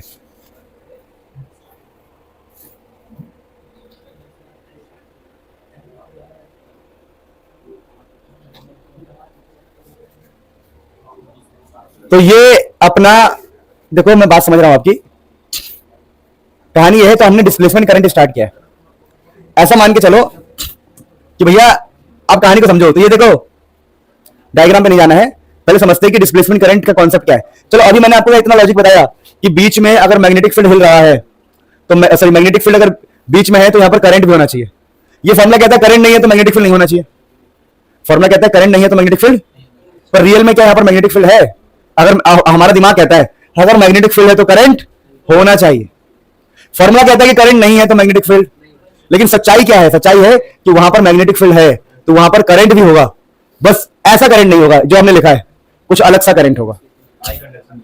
ठीक है, तो हमने दिमाग लगाना स्टार्ट किया और हमने फिर बोला चलो ठीक है बात आपकी सही है। तो कहानी क्या है कि हमारा मुद्दा यह है कि इनके प्लेट्स के बीच में कुछ ना कुछ तो करंट है, यहां पर अंदर कोई ना कोई करंट तो है जो हमें पहले पता नहीं था। तो हमने ढूंढने का प्रयास किया। हमने क्या दिमाग लगाया, हमने कुछ दिमाग लगाने स्टार्ट किए, जैसे कि समझो दिमाग अपने आप समझ जाओगे, अपने आप फील होगा। हमने कहा यार देखो, क्या देखो, हमने कहा यार देखो ऐसी बात है कि अगर हमारे पास कोई प्लेट है और ये प्लेट पॉजिटिव है, ये प्लेट नेगेटिव है, तो पक्का ऐसा होता होगा कि यहां से इलेक्ट्रिक फील्ड निकलती होगी। अब लोग दिमाग लगा रहे हैं कि प्लेट के अंदर क्या होता है, सुना आपने कैपेसिटर के अंदर क्या होता है, कैपेसिटर के अंदर इलेक्ट्रिक फील्ड होता है, सबने सुना होगा। तो लोगों ने दिमाग लगाना स्टार्ट कर दिया, लोगों ने सोचना स्टार्ट कर दिया फ्लक्स का फॉर्मूला क्या होता है, तो फ्लक्स होता है इलेक्ट्रिक फील्ड इनटू एरिया, है ना, फ्लक्स होता है ई इंटू ए। तो लोगों ने और दिमाग लगाना स्टार्ट किया, ठीक है फ्लक्स ई इंटू ए होता है। फिर लोगों ने सारे कॉन्सेप्ट्स को मिला के लास्ट में हमें क्या प्रूफ करके दिया, बताऊंगा कैसे प्रूफ होता है। लास्ट में हमें निकाल के दिया आई डी, जहां पर डी मल्टीप्लाई में नहीं है, दोबारा बोल रहा हूं, ये जो डी है D is not in multiply, इस आईडी का मतलब है डिस्प्लेसमेंट करंट, आई और स्मॉल डी। तो लोगों ने हमें आईडी क्या निकाल के दिया, हमें आईडी निकाल के दिया, आई डिस्प्लेसमेंट वो निकाल के दिया epsilon naught D phi by D T. बताऊंगा ये सब क्या है, रुक जाओ वेट करो। लोगों ने कहा epsilon naught D phi by D T का मतलब क्या है, समझा रहा हूं। लोगों ने कहा कि भैया देखो आपका जो दिमाग है ये कह रहा है कि वायर में जो करंट होता है वो तो होता है, पर बिना वायर के भी करंट होता है, और आप बिना वायर के करंट को निकाल रहे हो और उस करंट का नाम है डिस्प्लेसमेंट करंट। उस फॉर्मूले का इस करंट का फॉर्मूला ये आया, इसका मतलब आईडी मतलब डिस्प्लेसमेंट करंट। ये फॉर्मूला हमें ये कहता है, ये तो कांस्टेंट है एप्सिलॉन नॉट, छोड़ दो। ये फॉर्मूला कहता है कि जब भी आपका फ्लक्स चेंज होगा, क्या चेंज होगा, अगर इसको और मैं खोल के दिखाऊं तो ये लिखा हुआ है epsilon naught D by D T, phi का मतलब है इलेक्ट्रिक फील्ड इनटू में एरिया। तो यहां से आई डी डिस्प्लेसमेंट करंट क्या आ जाएगा, एप्सिलॉन नॉट, एरिया को बाहर ले लो, एरिया को बाहर ले लिया, कांस्टेंट होता है ना, तो अंदर क्या बचा बताओ, D by D T, D by, जहां पर ई का मतलब क्या पता आप लोगों को, इलेक्ट्रिक फील्ड। तो जब हमने इस फॉर्मूले को ड्राइव किया, फॉर्मूले को निकाला, तो मैं फॉर्मूला एक आइडिया देता है, देता है आइडिया ये देता है कि भैया देखो बात ऐसी है कि कहीं पर भी अगर आपका इलेक्ट्रिक फील्ड बदल रहा है, कहीं पर भी आपका इलेक्ट्रिक फील्ड चेंज हो रहा है, तो वहां पर एक करंट पैदा होगा, यानी इलेक्ट्रिक फील्ड चेंज होने की वजह से करंट पैदा होता है। तो हमने दिमाग लगाया, हमने कहा हाँ यार, अभी जो कैपेसिटर है, कैपेसिटर हमने दिमाग लगाया कि ये जो कैपेसिटर है ये कभी चार्ज होगा, कभी क्या होगा, डिस्चार्ज, कभी चार्ज, कभी क्या होगा, तो जिसकी वजह से इसका इलेक्ट्रिक फील्ड भी चेंज हो रहा होगा। इलेक्ट्रिक फील्ड क्या हो रहा होगा, अरे इलेक्ट्रिक फील्ड तो चेंज ही होगा ना। अरे भैया इलेक्ट्रिक फील्ड की वैल्यू चेंज, अब चार्ज कर दोगे तो इलेक्ट्रिक फील्ड हो सकता है कि बहुत ज्यादा बढ़ जाए, डिस्चार्ज कर दोगे तो एनर्जी घट जाए। तो कह रहे हैं हम, ऐसा ये फॉर्मूला में ये कह रहा है कि अंदर between the plates, between the wire तो नहीं होता, लेकिन हमारा इलेक्ट्रिक फील्ड बदलता रहता है समय के साथ, और इलेक्ट्रिक फील्ड जब जब बदलेगा समय के साथ आपको एक करंट दिखाई देगा, उसी करंट को बोलेंगे हम डिस्प्लेसमेंट करंट, क्योंकि वहां पर वायर नहीं है। मेरी बात समझे नहीं समझे? तो कहानी क्या निकल के आई, कहानी निकल के आई कि अगर हम एक कैपेसिटर बनाते हैं, उसके बगल में वायरिंग है, तो यहां पर होता है नॉर्मल वाला करंट, और इस करंट की वजह से यहां पर आपको मैग्नेटिक फील्ड दिखाई देगा। बात बिल्कुल सही है। तो एम्पियर लॉ यहां तक तो ठीक है, लेकिन जब हम प्लेट्स के अंदर गए तो प्लेट के अंदर एम्पियर लॉ काम नहीं कर रहा है, क्योंकि वहां पर वायर ही नहीं है। तो एम्पियर लॉ कहता है भैया वायर नहीं है, करंट नहीं है, तो मैग्नेटिक फील्ड नहीं होगा। लेकिन रियल में मैग्नेटिक फील्ड है। अगर रियल में मैग्नेटिक फील्ड है तो किसी और प्रकार से कोई ना कोई करंट होगा। अब वो करंट क्यों आ रहा है, इस क्वेश्चन का आंसर ढूंढना था। तो लोगों ने जब कॉन्सेप्ट निकाला तो कहा कि इसके अंदर का इलेक्ट्रिक फील्ड बदलेगा, और जब जब इसके अंदर का इलेक्ट्रिक फील्ड बदलेगा एक करंट पैदा होगा बिना वायर के। सोच भाई, बिना वायर के करंट है। तो अब मेरी बात को समझे? तो ये फॉर्मूला क्या बता रहा है आपको कि एप्सिलॉन नॉट और एरिया तो कांस्टेंट है, इनको छोड़े बाहर में जाए। करंट तभी पैदा होगा जब इलेक्ट्रिक फील्ड चेंज होगा समय के साथ, डी बाई डी टी। इसको बोलते हैं rate of change in electric field time के साथ, समय के साथ जब भी इलेक्ट्रिक फील्ड चेंज होगा, तो इसी को बोलते हैं हम डिस्प्लेसमेंट करंट। तो कहानी ये रही सारी की सारी। देखिए लिखा हुआ है, थियोरी को पढ़िएगा।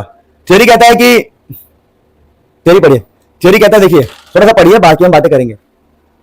लिखा हुआ है between the plate of capacitor there is change in electric field. EF का मतलब है इलेक्ट्रिक फील्ड।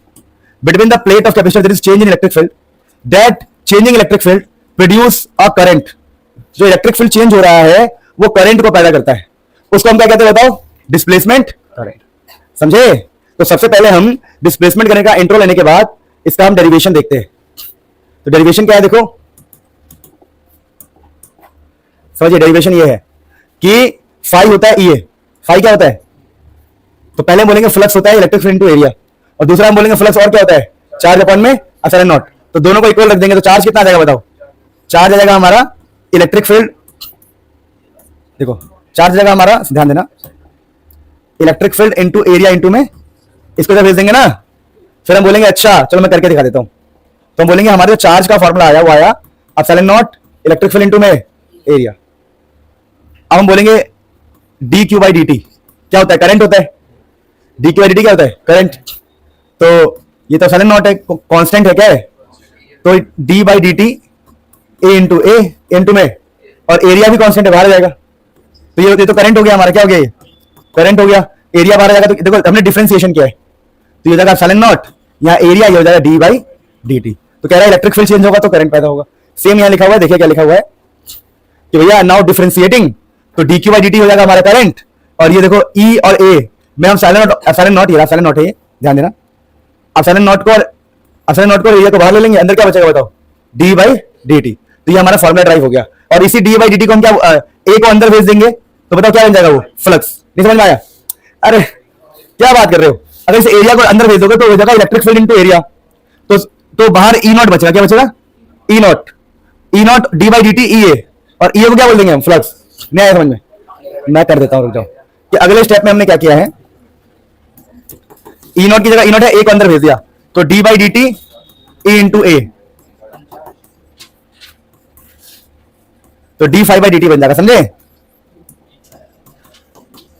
इसको बोलते हैं डिस्प्लेसमेंट करंट। तो क्या आपको ये पता लग गया कि एम्पियर सर्किट लॉ काम नहीं करता है बिटवीन द प्लेट? तो इसमें हम इंप्रूवमेंट भी करेंगे। नोट कर लो डिस्प्लेसमेंट करंट, फिर हम आगे बढ़ते हैं।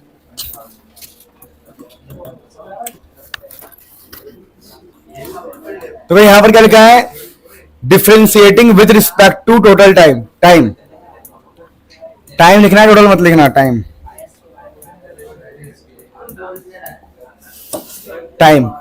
Differentiating with respect to time, ठीक है?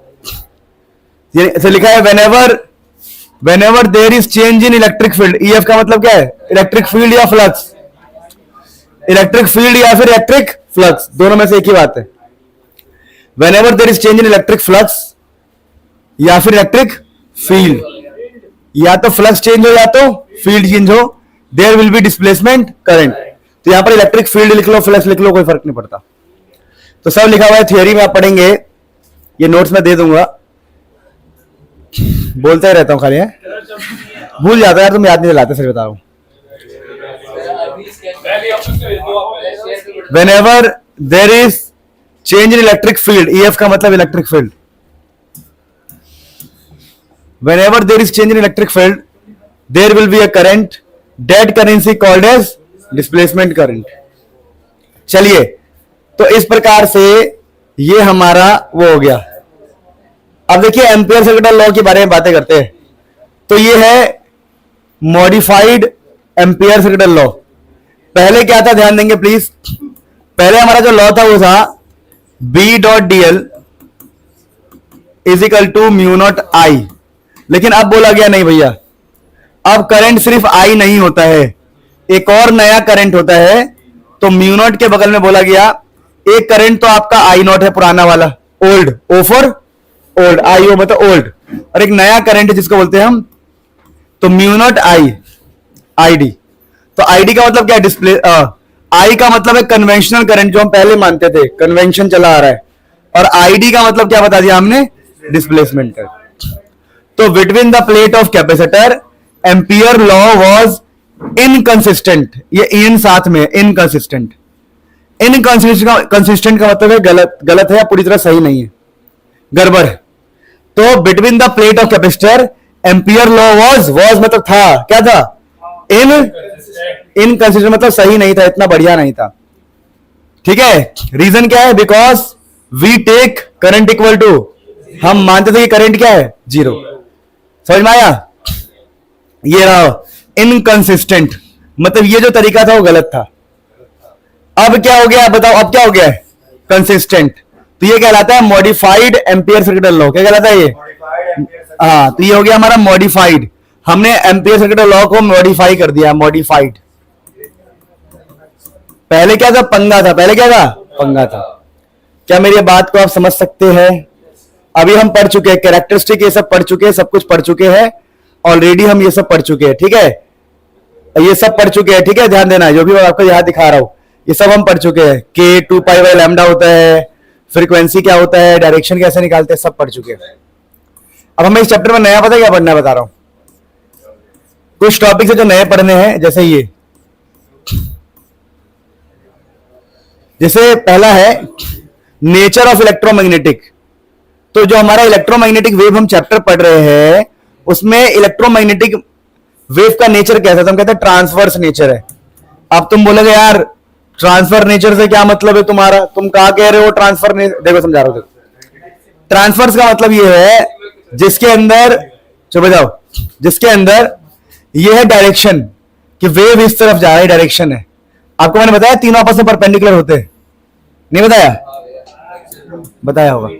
मान लो ये डायरेक्शन, वेव का डायरेक्शन इस तरफ है, तो इलेक्ट्रिक फील्ड और जो मैग्नेटिक फील्ड होंगे, जैसे ये मान लो मैं कहता हूं, देखो सबसे बेस्ट एग्जांपल, पेन देना, वो क्या ही करना है, हाँ हाँ, देखो सुनो, ये आगे वाला पेन जो है वो हमारा क्या है बताओ, डायरेक्शन है, ये वाला। तो ये वाला आपका मैग्नेटिक फील्ड हो सकता है, ये इलेक्ट्रिक फील्ड। तो तीनों आपस में परपेंडिकुलर होते हैं, तो हम कहते हैं भैया ट्रांसवर्स नेचर है। ये लो ट्रांसवर्स, तो तीनों जब परपेंडिकुलर होंगे, अरे ये कह रहे हैं ना, ये बहुत फेमस है, ये ना कि वेव आगे जा रहा है तो है। ये तुम्हें क्या लगता है अभी आया ये 30 साल 20 साल पुराना है, आ रहा हूं नीचे आ रहा हूं, ठीक है, वो खा रहा हूं, 30 से 20 साल पुराना है ये नहीं कि आज आया 4 दिन पहले आया है। पहले कोटा के टीचर यूज करते थे ये सब समझाने के लिए। बच्चे तो बहुत कुछ कर देते इसी बहाने, कहते हैं सुनो, तो electromagnetic wave is a transverse wave जिसमें इट्स नेचर इज ट्रांसवर्स। कैसे, because it is perpendicular to direction of propagation constant. मतलब ये ना परपेंडिकुलर होते हैं, ठीक है। इसमें इलेक्ट्रिक फील्ड, मैग्नेटिक फील्ड, ये सारे क्या होते हैं आपस में। इसमें थोड़ा रफली भाषा लिखा गया, आप सही भाषा क्या है, electric field, magnetic field and direction mutually perpendicular क्या होते हैं, सारे परपेंडिकुलर। ये पहले बताया मैंने आपको कि तीनों परपेंडिकुलर होते हैं, ठीक है। तो देखो अब सिंपल सी बात है, आपको ये सब मैंने बता दिया, प्लस में कब जाएगा, माइनस में कब जाएगा, ये सब बता चुका हूं मैं, ठीक है। इफ बताया था, if both sign is different बताया था ना, सब बता चुका हूं, दोबारा बताने की जरूरत नहीं है। अब यहां पर ये सब हम पढ़ चुके हैं, जो पढ़ने वाला ये भी हम पढ़ चुके हैं। हाँ, ये हमने अभी तक नहीं पढ़ा है, जो आपको मैं बता रहा हूं, ये बता चुका हूं मैं। सी होता है ई बाई बी, सब बता चुका हूं, ये नहीं पढ़ा हमने, वो बता रहा हूं। एक होता है कॉन्सेप्ट एनर्जी डेंसिटी। सुनिए, ये जो एनर्जी डेंसिटी होता है मेरे दोस्तों, बेसिकली यू एवरेज हम इसको बोल रहे हैं। यू एवरेज क्या बोल रहे हैं, या इसको बोल रहे हैं यू ए वी। एक्चुअली में ऐसे लिखा हुआ है, देखो यू और ए वी, यू एवरेज। तो दोस्तों ये क्या है समझिएगा, एनर्जी डेंसिटी का फॉर्मूला होता है half epsilon naught E R M S का स्क्वायर, जहां ई आर एम एस का मतलब है electric field. E R M S है क्या है बेटा, ई आर एम एस आप जानते हो, आर एम एस हम कब लगाते हैं, तो ये ई आर एम एस है, रूट मीन स्क्वायर वैल्यू। यानी कभी भी आपसे बोले कि एवरेज, ये सब आएगा नहीं एग्जाम में, वैसे एनर्जी डेंसिटी बताओ, एवरेज जो भी है, energy density of electric field, क्या बताओ, energy density of electric field in a wave. एक वेव में कितना इलेक्ट्रिक फील्ड का एनर्जी डेंसिटी है, एक वेव के अंदर क्या क्या होता है बताओ, electric field and magnetic field. आपसे कह रहे हैं कि आप मुझे बताओ इलेक्ट्रिक फील्ड उसके अंदर कितना है, कितनी डेंसिटी है उसकी, तो कुछ नहीं कर रहा, 1/2 E naught E R M S square, क्या हो गया, E R M S 1/2 E naught epsilon naught. ये यहां पर ही एप्सिलॉन नॉट है, पहले बता रहा हूं मैं, लिख देता हूं, लिख लेना, कंफ्यूज मत होना, एप्सिलॉन नॉट। ये भी गलत लिखा मैंने, एक्चुअली में ऐसा होता है, ये एप्सिलॉन नॉट, ठीक है। जो भी है छोड़ो, इसकी वैल्यू है ना वो, ये ई नॉट नहीं है, पहले बोल रहा हूं मैं, क्या नहीं है, ये है एप्सिलॉन नॉट, और ये आपका इलेक्ट्रिक फील्ड, ये आपका इलेक्ट्रिक फील्ड है। अब आप चाहो तो आप एक कॉन्सेप्ट पुट कर सकते हो,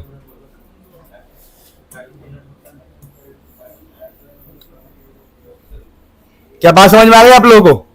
तो जो आपको लगता है कि आपने अच्छा सुनो, देखो अगर हम मैग्नेटिक फील्ड में इसको कन्वर्ट करें, हम चाहते हैं मैग्नेटिक फील्ड का लिखना, तो ये हो जाता है 1/2 बी आर एम एस का स्क्वायर, किसका square, B R M S का square by mu naught. Mu naught पता नहीं क्या होता है, म्यू नॉट पता ना, म्यू नॉट क्या होता है। तो ये इलेक्ट्रिक फील्ड के फॉर्म में एनर्जी है, और ये किसके फॉर्म में बताओ, मैग्नेटिक फील्ड के फॉर्म में। तो ये इलेक्ट्रिक फील्ड वाली एनर्जी है, ये मैग्नेटिक फील्ड वाली एनर्जी, ठीक है। और एनर्जी डेंसिटी है, इसका मतलब क्या है, एनर्जी, समझ में आया। तो ये एनर्जी डेंसिटी है, कोई दिक्कत किसी को, तो ये फॉर्मूले लिख लो, फिर हम आगे बढ़ते हैं, नोट कर लो।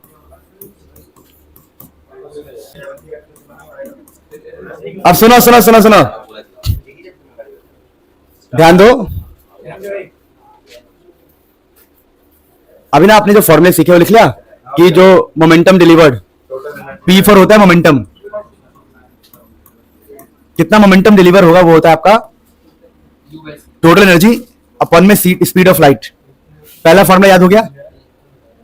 दूसरा फॉर्मूला आपको याद करना है कि हमारा जो फोर्स होता है, क्या होता है, वो होता है change in momentum, change in momentum, ये न्यूटन का सेकंड लॉ है, ठीक है। चेंज इन मोमेंटम अपॉन में टाइम टेकन। तो ये आपको फॉर्मूला याद रखना है किसी भी हाल में, देखो चैप्टर में ना ये सब है पर आता नहीं एग्जाम में ये सब, delta P by delta T, ठीक है। मोमेंटम का ये फॉर्मूला होता है और फोर्स का ये फॉर्मूला होता है। एक फॉर्मूला होता है इंटेंसिटी का, तो बता रहा हूं इंटेंसिटी क्या होता है। कभी भी आपको इंटेंसिटी निकालना हो तो जो भी एनर्जी है, बता रहा हूं, एनर्जी को per unit area per unit time, इसको बोलते हैं इंटेंसिटी। इंटेंसिटी इज बेसिकली कितना एनर्जी कितना एरिया पर कितने समय के लिए है। तो आपको पता होगा एनर्जी अपॉन टाइम में होता है पावर, क्या होता है, तो पावर, एनर्जी अपॉन में टाइम क्या हो गया, पावर। पावर अपॉन में एरिया, ये भी आपके इंटेंसिटी का ही फॉर्मूला है। और इसकी यूनिट क्या निकल के आएगी, इंटेंसिटी की यूनिट निकल के आएगी, पावर है तो वॉट और एरिया है तो मीटर -2।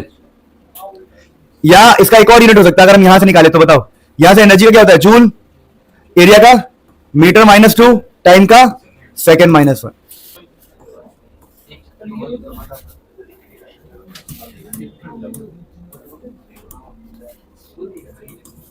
एक ये याद कर लेना, कभी काम आ सकता है, ठीक है।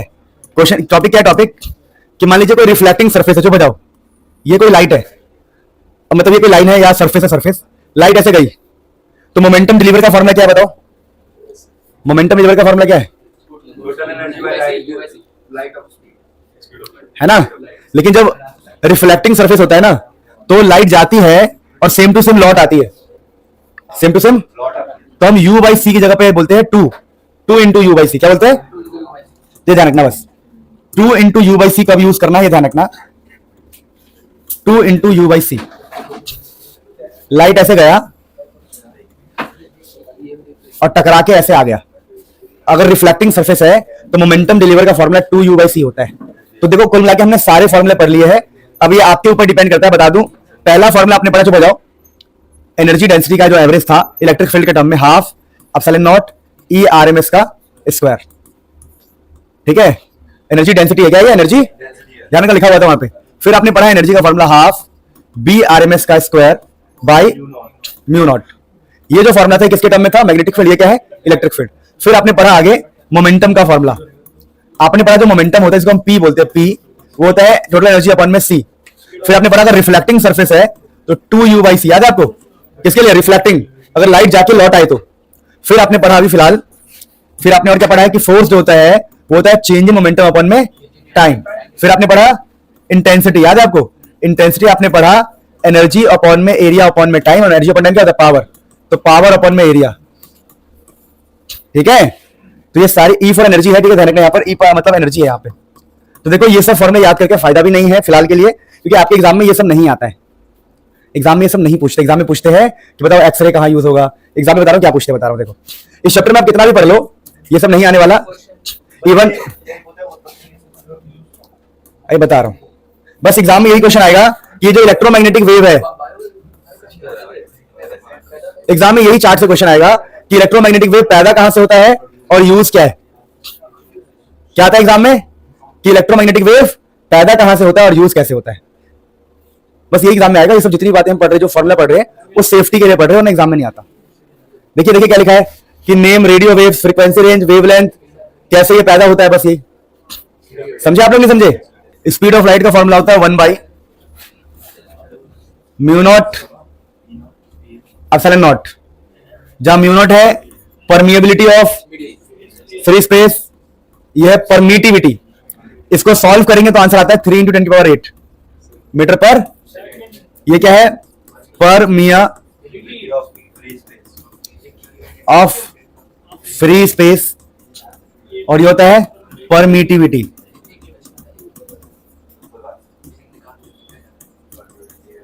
समझ में आया। तो ये एक फॉर्मूला ध्यान रखना, और आपको तो पता ही है रिफ्रैक्टिव इंडेक्स वाला, नहीं पता क्या, refractive index is equal to speed of light in vacuum to the speed of light in medium. ये आपने रे ऑप्टिक्स में पढ़ा होगा, है ना। रिफ्रैक्टिव इंडेक्स इसको होता है, रिफ्रैक्टिव इंडेक्स, तो ध्यान दो, इसको बोलते हैं रिफ्रैक्टिव इंडेक्स।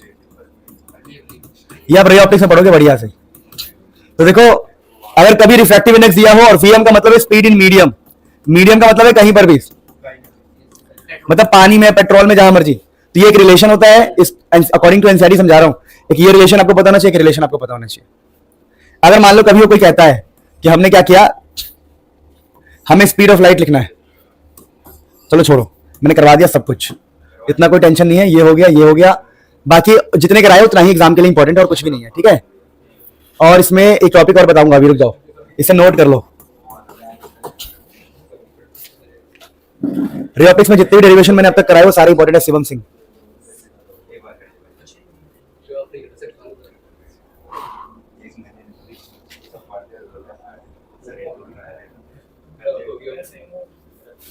हो गया, तुम लोग यार मजे ले रहे हो, लिख नहीं रहे हो।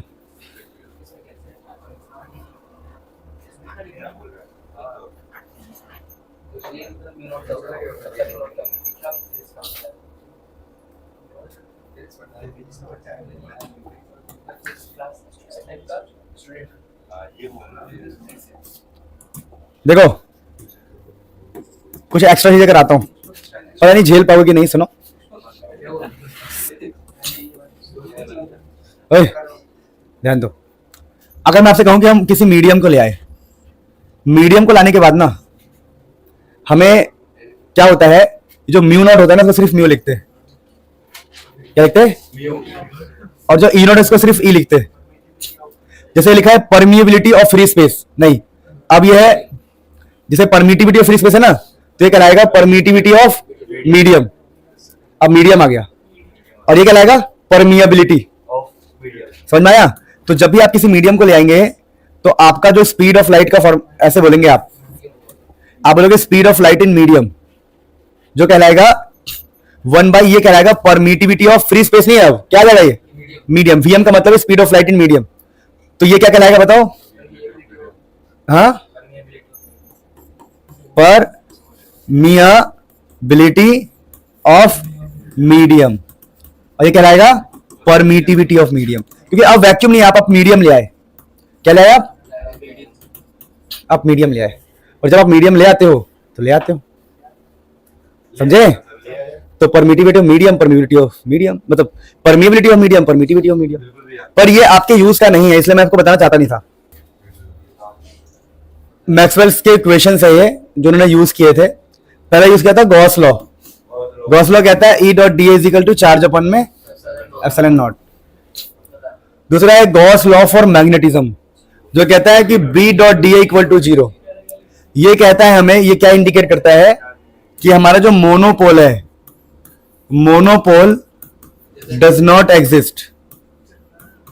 क्या मतलब है इसका? कि अगर एक मैग्नेट है तो सुबह जाओ, मैग्नेट में हमेशा 2 पोल ही होंगे, एक नॉर्थ एक साउथ। अगर तुम सोचो कि मैं कट कर दूं तो पता क्या होगा? जैसे कट करोगे एक हिस्सा नॉर्थ, एक हिस्सा क्या हो जाएगा? तो एक पोल एग्जिस्ट नहीं करता, इसका यह मतलब होता है। ठीक है, तो E dot D A Gauss law, B dot D A Gauss law magnetism के लिए और किसके लिए? इलेक्ट्रोस्टैटिक के लिए। और E dot d l d phi by D t, इसको बोलते हैं Faraday's law. E dot d l d phi by D t, जहां पर डी फाई में मैग्नेटिक फ्लक्स है, ये फाई बी का मतलब क्या है? Magnetic flux. और in the last modified Ampere circuital law, या मैक्सवेल ने इनमें काम किया था। क्या बात कर रहा हूं मैं? मैक्सवेल साहब ने काम किया था। मैक्सवेल साहब की बहुत सारी देन थी, तो एम्पियर मैक्सवेल लॉ भी कहते हैं। मॉडिफाई एम्पियर लॉ या फिर Maxwell ampere law, ampere Maxwell law. जिन्होंने क्या ऐड किया एक्स्ट्रा? याद करो क्या ऐड किया?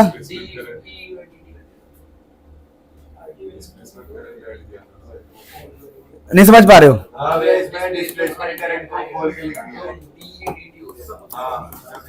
B dot d L mu naught बाहर, आई ओल्ड वाला IC जैसे कन्वेंशनल कह रहे थे, प्लस याद करो एप्सिलॉन नॉट, अरे खोल दिया ना इसको, आईडी को खोल दिया हमने, देखो म्यू नॉट IC हो गया ये, प्लस म्यू नॉट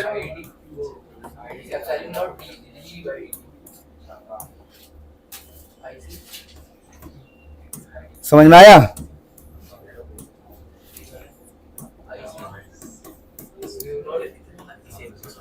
आईडी का मतलब था epsilon naught D five by D T, याद है? तो ये आपका लास्ट टॉपिक है इस चैप्टर में, और जो मैंने याद करने को है कर लेना, यूजेस, प्रोडक्शन। ठीक है, so this is the end of the chapter.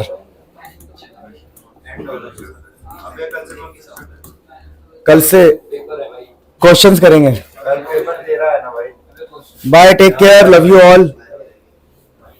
मेरे को लग रहा है ना इंजेक्शन लगने की वजह से दर्द हो रहा है ना? हाँ वही लग रहा है, बुखार तो लग ही रहा है अंदर से भाई। नहीं यार, अभी तो 2-3 लगाई है और बुलाया 26 को। Bye, love you all, take care.